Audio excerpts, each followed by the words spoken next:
హల్లెలూయా.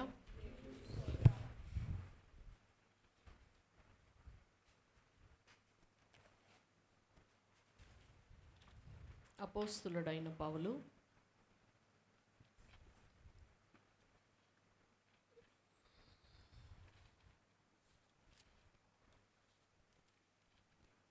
కొలస్సీయులకు రాసిన పత్రిక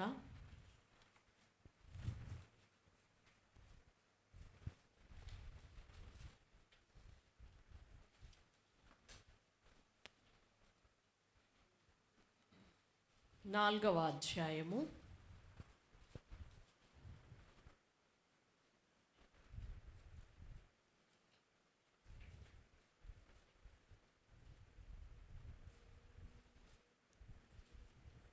2 నుండి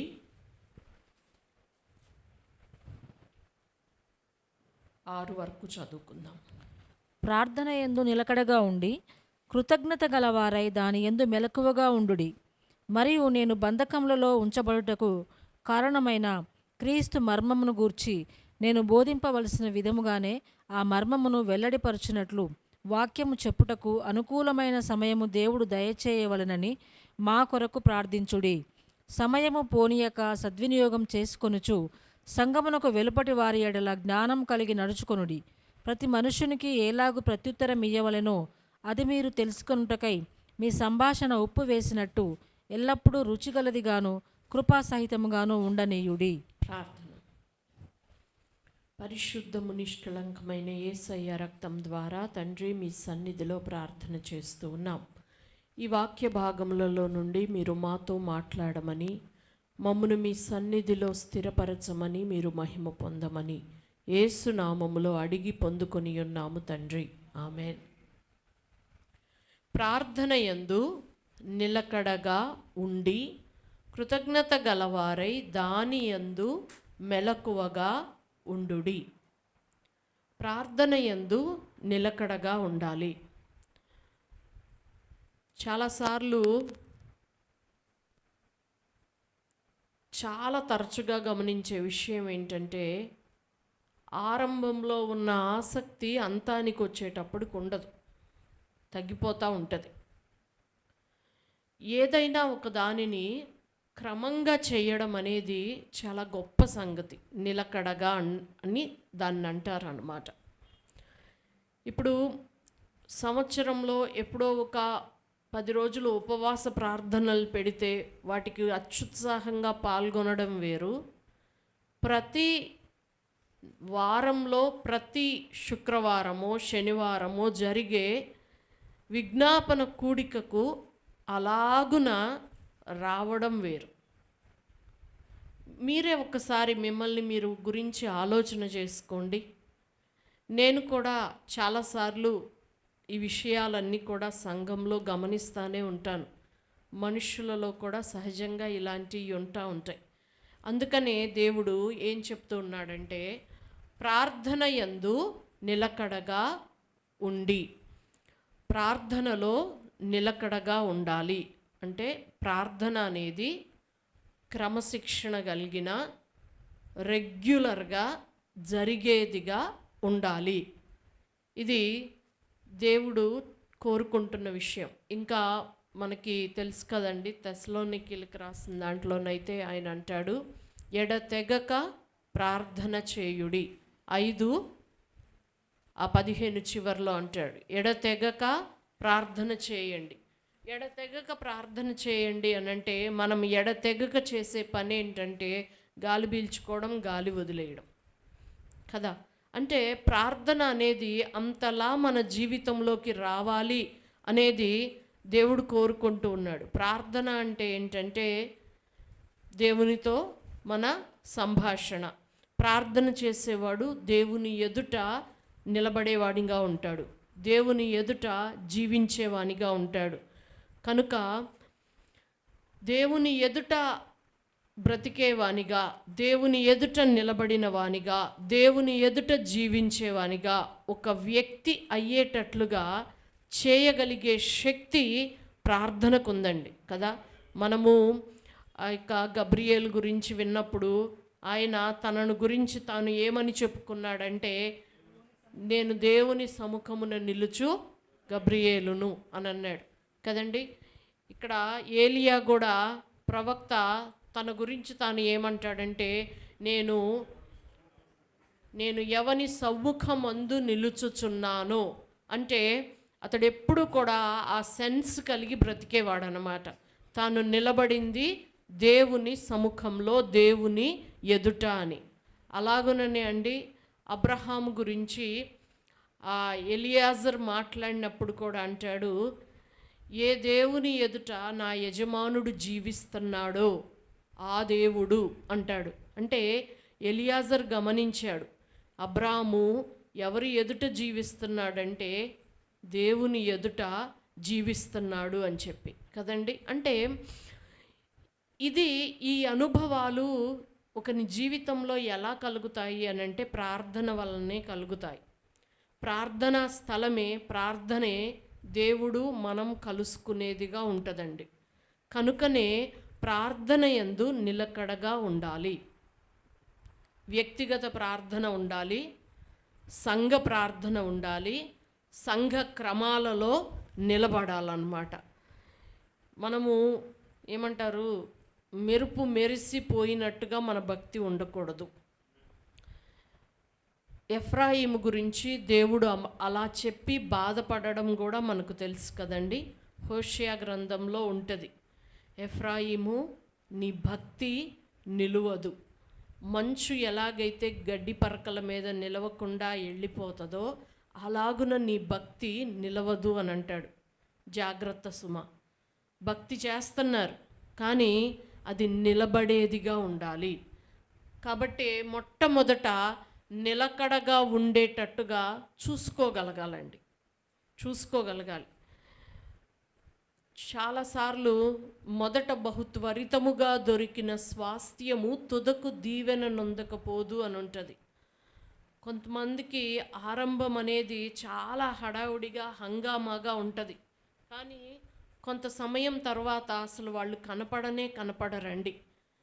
మన భక్తి మన జీవితంలో అలా ఉండకూడదు. భక్తి అనేది, ప్రార్థనా జీవితం అనేది, వాక్య ధ్యానం అనేది నిలకడగా ఉండాలి. ఎందుకు ఈ మాట చెప్తున్నానంటే, ఇంకొక రోజులో న్యూ ఇయర్లోనికి వెళ్ళబోతూ ఉన్నారు. ఇంత ఉపవాస ప్రార్థనలు చేసి మంచి మంచి తీర్మానాలు చేస్తూ ఉండుండొచ్చు. ఖచ్చితంగా ప్రార్థన చేస్తాను, ఖచ్చితంగా ఒకరోజు ఉపవాసం చేస్తాను, ఖచ్చితంగా బైబిల్ చదివి రాస్తాను, ఇలాంటివి అలాగుననే ఈ విషయంలో నేను ఇలా ఉంటాను, తీర్మానాలు చెయ్యాలి. ఎప్పుడూ కూడాను అలాగా ఒక ఏమంటారు, కాంప్రమైజ్ ఈజ్ ఏ సిన్ అని అంటాడు. నేను ఇంతేలే, నేను ఇలాగే ఉంటాను అనుకోవడము, చెయ్యకపోవడము, బాధపడము, ఇవన్నీ అవసరమా? అసలు అనుకోకుండా ఉంటే పోలా అనుకునే వాళ్ళు కూడా ఉన్నారు. నిజం, నాతో అలా మాట్లాడారు కూడా కొంతమంది. అనుకోవడము, మళ్ళీ ఉండకుండా పోవడము, మళ్ళీ బాధపడము, మళ్ళీ దుఃఖపడడం, ఇదంతా ఎందుకు? అసలు అనుకోకుండా ఉంటే పోలా? కాదండి, కాదు. అంటే 100 సార్లు ప్రయత్నం చేసి ఫెయిల్ అయినా సరే దేవుడు దాన్ని కన్సిడర్ చేస్తాడు. ఎందుకంటే you are keep on trying. అసలు గివప్ చేసి వదిలేశాడు అనుకో, వాడు చచ్చిన వాడితో సమానం కదండి. కాబట్టి ఇక్కడ దేవుడు నిలకడగా ఉండమని చెప్తూ ఉన్నాడు. దీని విషయమై మనం శ్రద్ధ వహించాలి. భార్య భర్తకి, భర్త భార్యకి, సహోదరులు సహోదరీలు ఒకళ్ళకొకళ్ళకి చాలా చక్కగా చెప్పుకోవాలి. ఇదిగో నేను ఈ విషయంలో ఇలా అనుకుంటున్నాను, నేను ఈ విషయంలో తప్పిపోతే గనక నువ్వు చక్కగా నన్ను హెచ్చరిక చేయి, నువ్వు చక్కగా నాకు చెప్పు, నువ్వు నన్ను రిమైండ్ చేయి. ఎందుకంటే అండి అందరము శరీరంలో ఉన్నాం కదా. అసలు యథార్థమైన భక్తి చేసేవాళ్ళు ఇలాగా ఇతరుల సహాయాన్ని తీసుకోవాలి. భార్య భర్తల్ని చేసింది ఎందుకు దేవుడు? ఇద్దరూ కలిసి సంపూర్ణతలోనికి ఎదగడం కొరకే కదా. అలా కాబట్టి ఇంకా భర్త చెప్పంగానే చెప్పొచ్చావులే, నువ్వు అది చేసావా ఇది చేసావా అంటాం. భార్య చెప్పంగానే ఓ అమ్మ భక్తురాలు, నువ్వు చెప్పొచ్చావులే, ఇది చేసావా అది చేసావా అనడం. దీని కొరకు కాదు దేవుడు ఒక క్రైస్తవ కుటుంబాన్ని కట్టింది, ఇద్దరూ కలిసి సంపూర్ణతలోనికి ఎదగడానికి. అలాగుననే ఒక కుటుంబంలో నిలబెట్టింది కూడా అందుకనేను, ఒక సంఘంలో నిలబెట్టింది కూడా అందుకనే కదండి.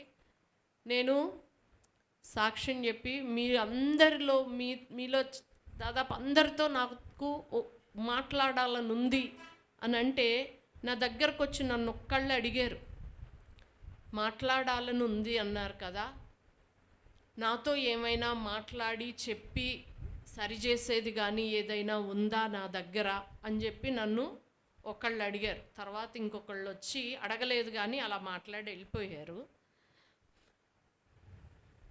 అంటే అది చాలా శ్రేష్టమైన విషయం అండి. అసలు అలా కరెక్షన్ కోరుకోవడం చాలా ఉత్తమం. నేను ఈ విషయంలో ఉందామనుకుంటున్నా కానీ ఉండలేకపోతున్నాను. నేనైతే ఒక నిర్ణయం చేస్తున్నాను, ఎంతవరకు ఉంటానో నాకు తెలియదు కానీ సాటి అయిన సహకారివి కదా నువ్వు ఒకరికొకరం మనం అలాగున చేయబడ్డాం కదా, నాకు కొంచెం హెల్ప్ చేయి అని అడగగలిగితే ఎంత బాగుంటుందండి కదా.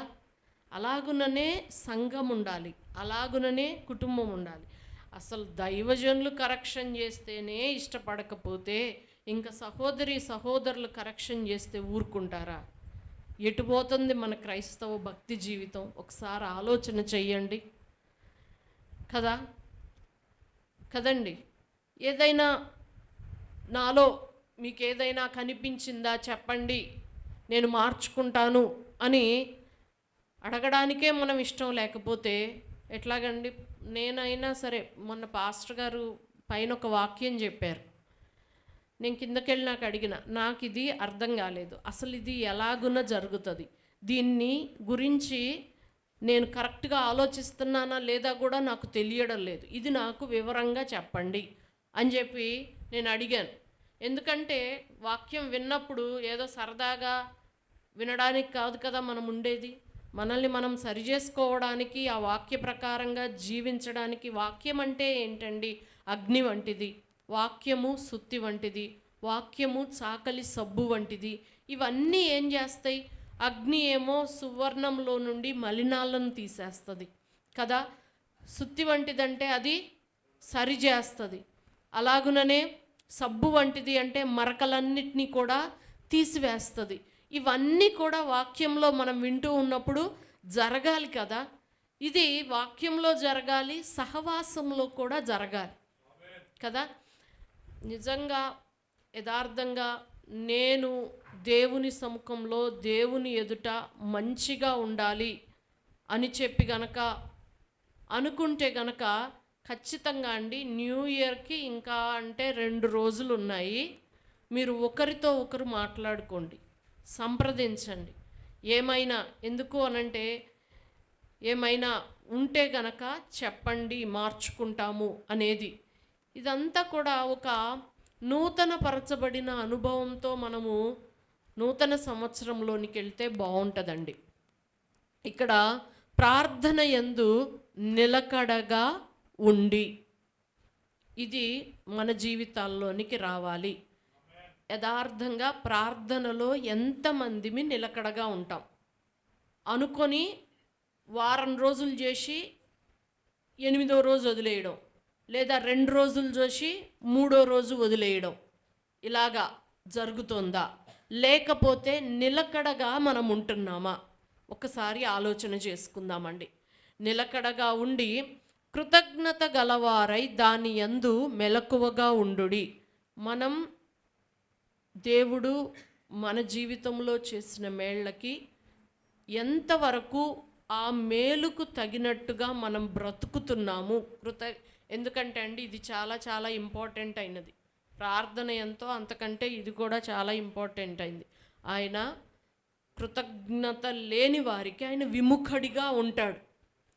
అసలు ఆ యొక్క థ్యాంక్స్ గివింగ్ మనసు అనేదే లేకపోతే గనక ఆయన యొద్ద నుండి మనం ఏ విధమైన మేలు జీవితంలో అనుభవించలేమండి. నూతన సంవత్సరంలో ఒక బ్రేక్ త్రూ మనం చూడాలని ఆశపడుతూ ఉన్నప్పుడు, వాగ్దానాలను స్వతంత్రించుకోవాలని మనం ఆశపడుతూ ఉన్నప్పుడు, ఖచ్చితంగా ఆ మెలకువగా కృతజ్ఞత విషయంలో మనం ఎంతవరకు ఉన్నామనేది మెలకువ కలిగి ఉండాలండి. ఇంకా ఇంకా ఇక్కడ ఏమని ఆయన రిక్వెస్ట్ చేస్తూ ఉన్నాడు అనంటే, బోధించవలసిన విధముగానే ఆ మర్మము వెల్లడిపరచుటకు వాక్యము చెప్పుటకు అనుకూల సమయము దేవుడు దయచేయవలనని మా కొరకు ప్రార్థన చేయండి. ఇది దైవజనుల కొరకు చేయవలసిన ప్రార్థన. దేవుడు దైవజనులను వాడుకోవాలి, వెలుగుగా ఉంచాలి అని. అయితే ఇక్కడ ఇంకా ప్రాముఖ్యమైన విషయం ఏంటంటే, సమయమును పోనీయక సద్వినియోగము చేసుకొనుచు కదండి. ఇది కూడా న్యూ ఇయర్లో మనం తీసుకోవలసిన ఒక ఇంపార్టెంట్ అయిన విషయం అండి. సమయాన్ని పోనీయక సద్వినియోగం చేసుకోవడం. సమయాన్ని సద్వినియోగం చేసుకోవడం అనంటే మన మనస్సుకి నచ్చినట్టుగా అని కాదండి, దేవుడు చెప్పినట్టుగా సద్వినియోగం చేసుకోవాలి. ఇప్పుడు యేసుక్రీస్తు నేను భూమి మీద పరిచారం చేయడానికే వచ్చాను కానీ పరిచారం చేయించుకోవడానికి రాలేదు అని చెప్పేసి 12 సంవత్సరాల వయసులో ఆయనకు ధర్మశాస్త్రోపదేశకులకే సవాలు విసిరే జ్ఞానం రాగానే ఇక నేను పోతాను దేవుని పరిచర్య చేస్తానని చెప్పి రోడ్డెక్కలేదు కదండి. అంటే తన యొక్క 12వ ఏట నుండి 30 సంవత్సరాల దాకా దగ్గర దగ్గర 18 సంవత్సరాల జీవితాన్ని దుర్వినియోగపరుచుకున్నట్ట. కార్పెంటర్ వర్క్ చేస్తా తల్లిదండ్రులకు విధేయుడయ్యి ఒక సామాన్యమైన మనిషిగా భూమి మీద ఉన్నాడు అప్పుడు ఆయన కదండి. ఇప్పుడు ఒక ఇంట్లో ఒక మనిషి ఎలాగో, ఇప్పుడు నేను ఎలాగో ఆయన అలాగున్నాడు, నువ్వు ఎలాగున్నావో ఆయన అలా ఉన్నాడు. వాళ్ళ ఇంట్లో పని చేసుకుంటా ఉన్నాడు, కార్పెంటర్ వర్క్ చేసుకుంటా ఉన్నాడు, ప్రార్థన చేసుకుంటున్నాడు, వాక్యాన్ని ధ్యానం చేసుకుంటా ఉన్నాడు. ఇలాగే బ్రతికాడు 18 సంవత్సరాలు. రోడ్డెక్కి పరిచర్య చేసింది 3.5 సంవత్సరాలు కదండి. చాలామంది సమయాన్ని సద్వినియోగపరుచుకోవడం అనగానే పరుగులెట్టేసేసి అటెళ్ళి ఇటెళ్ళి కాదండి, కాదు. అసలు మన విషయమై దేవుని చిత్తం ఏమిటి, దేవుని సంకల్పం ఏమిటి గ్రహించి దాని ప్రకారం నిలబడగలగడం, సమయాన్ని సద్వినియోగపరచుకోవడం. మా అత్తమ్మ ఉన్నారండి, మా అత్తమ్మ చెప్తారు కదా, మా మామయ్య ఒకళ్ళకి సువార్త చెప్పడానికని అత్తమ్మ వెళ్తే వద్దన్నారట. వద్దమ్మా నువ్వు వెళ్ళొద్దు, నేను చెప్పేంత వరకు నువ్వు వెళ్ళొద్దు అని అన్నారు. అత్తమ్మ ఆ మాటకు కట్టుబడి 22 సంవత్సరాలు బయటకు వెళ్ళలేదండి. చర్చు ఇల్లు తప్పనిచ్చి ఆమె ఎక్కడికి వెళ్ళలేదు. ఎవరైనా వస్తే ఆమె దగ్గరకు ఆమె ప్రార్థన చేసేవాళ్ళు. 22 సంవత్సరాలు అయిపోయింది. దాని తర్వాత సంఘ స్థాపన, సంఘంలో స్త్రీల కూడిక నడిపించడము. ఇక ఇంతేనా కాదండి, మనకు బాగా తెలుసు 2010లో మామయ్య చనిపోయిన తర్వాత 11 నుంచి దేవుడు ఎంత విస్తారంగా అమ్మను వాడుకుంటున్నాడో మనందరం కూడా చూస్తూ ఉన్నాం కదా. దేవుని సమయం అనేది ఒకటి ఉంటుంది, అది మనం తెలుసుకోవడం చెయ్యాలి కదండి. ఇప్పుడు నేనైనా మీరైనా ఎవరైనా సరే చాలామంది సమయాన్ని సద్వినియోగపరచుకోవడం అంటే తెలియడం లేదు. అసలు దేవుని పాదాల యొద్ద ప్రార్థనలో గడపడమే సమయాన్ని సద్వినియోగపరచుకోవడం. ఒక వ్యక్తి, నేను ఇంతకు ముందు కూడా చెప్పాను కదా, మొన్న బిడ్డ కూడా వాక్యం చెప్పింది, నేను ఈ ఆర్నమెంట్స్ ఇవన్నీ చాలా ఈజీగా సమర్పించుకున్నాను కానీ నా లోపల చాలా విషయాలని వాక్య ప్రకారంగా సరి చేసుకోవడం నాకు కష్టమైపోతుందని. అది యథార్థంగా భక్తి చేసే ప్రతి ఒక్కళ్ళకి అర్థమయ్యే విషయమేనండి. నేను కూడా చెప్పాను కదా, ఇవి సమర్పించుకోవచ్చు, పెద్ద విషయం కాదు. ఇప్పుడు నేను దగ్గర దగ్గర 2 సంవత్సరాల నుండి 2 పూటలే తింటున్నాను, 3 పూట్ల తింటలేదు. నేను దేవుడి దగ్గర ఒక మాట అనుకున్నాను, ఆ మాటకు కట్టుబడి అలా ఉంటున్నాను. అది కూడా పెద్ద విషయమేమీ కాదండి, విషయమేమీ కాదు. దానికి మించి నన్ను నేను ఉపేక్షించుకోవడం, నన్ను నేను తగ్గించుకోవడం, ఇలాంటివి చాలా ప్రాముఖ్యమైనవి అండి. ఇవి అన్నీ కూడా ముందు జరగాలి. సమయాన్ని సద్వినియోగపరచుకోవడం అనంటే మనము క్రీస్తుకు కలిగిన సంపూర్ణతకు సమానమైన సంపూర్ణత పొందుకొని, ఎలాగైతే ఆయన పరిచర్యకు వెళ్ళక మునుపే తండ్రి చేత ఈయన నా ప్రియకుమారుడు, ఈయన యందు నేను ఆనందించుచున్నాను అన్న సాక్ష్యాన్ని పొందుకొని వెళ్ళాడో, అలాగున మన జీవితాలు కూడా ఉండాలండి.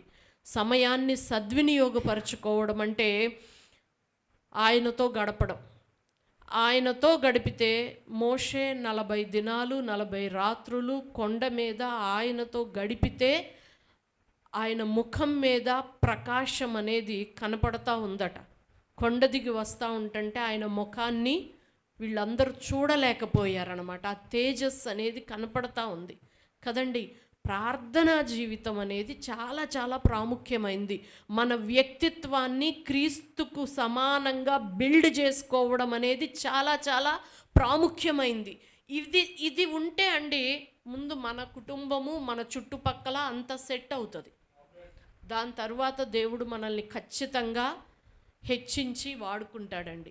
కనుక సమయమును పోనీయక సద్వినియోగము చేసుకుంటూ మనం మన సమయాన్ని ఎంతవరకు సద్వినియోగం చేసుకుంటున్నాం, ఎంతవరకు వేస్ట్ చేసుకుంటున్నాం, ఎవరికి వాళ్ళకి ఆత్మ పరిశీలనలో తెలిసే విషయం అండి. నా జీవితంలో కూడా యథార్థంగా చెప్తున్నా, నా మనస్సు నా మీద దోషారోపణ మోపితే వాటిట్లో ఒకటేంటంటే మెయిన్ ఇదే ఉంటుంది. ఇక చాలా విషయాల్లో ఉంటుంది. ఏదన్నా ఒకటి వెంటనే ఇట్లాగా అనంగాల్నే నేను వెంటనే వెళ్ళి చెప్తా. ఎవరికైనా సారీ చెప్పాల్సి ఉంటే సారీ చెప్తాను. ఏదన్నా పొరపాటుగా అంటే కనుక దాన్ని మళ్ళీ సరి చేసుకుంటాను. ఏదో ఒక రకంగా సెట్ అవుతాను. కానీ నా మనసు నువ్వింకా సమయాన్ని ఇంకా సద్వినియోగం చేసుకోవాలి, ఇంకా దేవునికి మహిమకరంగా సమయాన్ని వాడాలి. ఇదే నా మనస్సు నా మీద చాలా చెప్తుంది. కాబట్టి ఈ దినాన మనం ఇంకొక రోజైతే నూతన సంవత్సరంలోనికి వెళ్తూ ఉన్నామండి. ప్రార్థనలో నిలకడగా ఉండడానికి తీర్మానం చేసుకుందాం. ఆరంభ శూరత్వం మన జీవితంలో ఉండొద్దు. కార్యారంభం కంటే కార్యాంతము మేలు. అలాగుననే కృతజ్ఞత కలిగిన జీవితాలు మనకు ఉండాలి. అది దేవుని దగ్గర నుండి మొదలు పెడితే, దైవజనుని దగ్గర నుండి మొదలు పెడితే, తోటి సహోదరుల వరకు ప్రతి వాళ్ళు, దేవుడు ఒక చోట అంటాడు, నీవు పొందుకున్న వాటిలో ఇతరుల వలన నీవు పొందుకొననిది ఏది అంటాడు. అలాగున పొందుకొననట్లుగా నీవేలాగు ప్రవర్తిస్తున్నావు అని క్వశ్చన్ చేస్తాడు కదండి. మనం ఏదన్నా పొందుకున్నాము అంటే దేవుడి ద్వారా పొందుకుంటాం. దేవుడేమి డైరెక్ట్గా ఇలా ఆకాశంలో నుండి ఎయ్యడు. మన చుట్టూ ఉన్న వాళ్లను ప్రేరేపిస్తూ ప్రేమయే కానీ, క్షమాపణే కానీ, ఒక మాట సాయమే కానీ, ఒక డబ్బు సాయమే కానీ, ఒక ప్రార్థనా సాయమే కానీ, ఒక ఆదరణే కానీ, ఒక హెచ్చరికే కానీ, ఏదైనా మనం పొందుకున్నది ఏదైనా సరే కదండి. మరి ఎవరి త్రూ అది మనం పొందుకుంటున్నామో, ఎంతవరకు మనం దేవునికి కృతజ్ఞతాస్తుతులు చెల్లిస్తున్నాం, వారి ఎడల అలాగున ఉంటున్నాం, ఈ విషయాలు ఆలోచన చేసుకుందాం. ప్రార్థనలో నిలకడ, కృతజ్ఞత కలిగిన వారముగా మనం ఉండడము, అలాగుననే సమయాన్ని సద్వినియోగం చేసుకోవాలి. వేస్ట్ చేసుకోకూడదు. అలాగే సంఘమునకు వెలుపటి వారి ఎడల జ్ఞానం కలిగి నడుచుకోండి. సంఘంలో తెలివితేటలొద్దు, సంఘం బయట వాళ్ళ యొద్ద జ్ఞానం కలిగి మాట్లాడాలి. సంఘం ఎదుట బయట భక్తిహీనులు ఎవరన్నా ఉంటే వారి ఎదుట నోటికి చిక్కం పెట్టుకున్నాను అని అంటాడు దావీదు కదా. అట్లా సంఘానికి వెలుపల వారి ఎడల మనం మాట్లాడేటప్పుడు, ప్రవర్తించేటప్పుడు మన మాట, మన ప్రవర్తన మన మీద కాదు ఇంపాక్ట్ పడేది, మనం నమ్ముతున్న దేవుని మీద ఇంపాక్ట్ అవుతుంది. అది ఆ స్పృహ కలిగి మనం జాగ్రత్తగా ఉండాలండి. కాబట్టి అందుకనే కృపాసహితంగా ఉండాలి మన యొక్క సంభాషణ అనేది. దేవుడు ప్రతి వానికి ప్రత్యుత్తరం ఇవ్వడానికి ప్రార్థనలో ఇది కూడా చేసుకోవాలి. అయ్యా జ్ఞానం కలిగి నేను నోరు తెరిచేటట్లుగా నాకు కృపిమ్మని. ఈ విషయాలు హృదయంలో ఉంచుకుందామండి. ప్రార్థనల్లో నిలకడగా ఉండాలి. వాక్యం చాలామంది వదిలేసేసారు రాయడం, చదవడం. ఎందుకు అలాగున్నా కదా, చదువుదాం, రాద్దాం. ఎందుకంటే ఇప్పటికీ కూడాను కొత్త కొత్త సంగతులు మనకి ఈ రోజుకి కూడా తెలుస్తూనే ఉంటాయి. 40 సార్లు బైబిల్ చదివినా 41వసారి చదువుతా ఉన్నా ఇంకొక కొత్త విషయం దేవుడు మనకు తెలియపరుస్తూనే ఉంటాడు, మన కళ్ళు తెరుస్తూనే ఉంటాడు కదండి. ఇదేదో ఒక టెక్స్ట్ బుక్, ఒక రీడింగ్ అయిపోయింది, 2 రీడింగ్స్ అయిపోయింది, దీంతో అవసరం లేదు అనేది కాదు. మనం ఆధ్యాత్మికంగా ఎదిగే కొద్దీ దీని లోతు కూడా చాలా అర్థమవుతూ ఉంటుంది. కాబట్టి ఈ విషయాలన్నీ హృదయంలో పెట్టుకుందాం, ప్రార్థనలో నిలకడగా ఉందాం, కృతజ్ఞత కలిగిన వారిగా ఉందాం, సమయాన్ని పోనివ్వక సద్వినియోగపరుచుకుందాం, సంఘం వెలుపరి వారి ఎడల జ్ఞానం కలిగి ప్రవర్తిద్దాం. దేవుడట్టి కృపతో మనల్ని నింపి నడిపించునుగాక.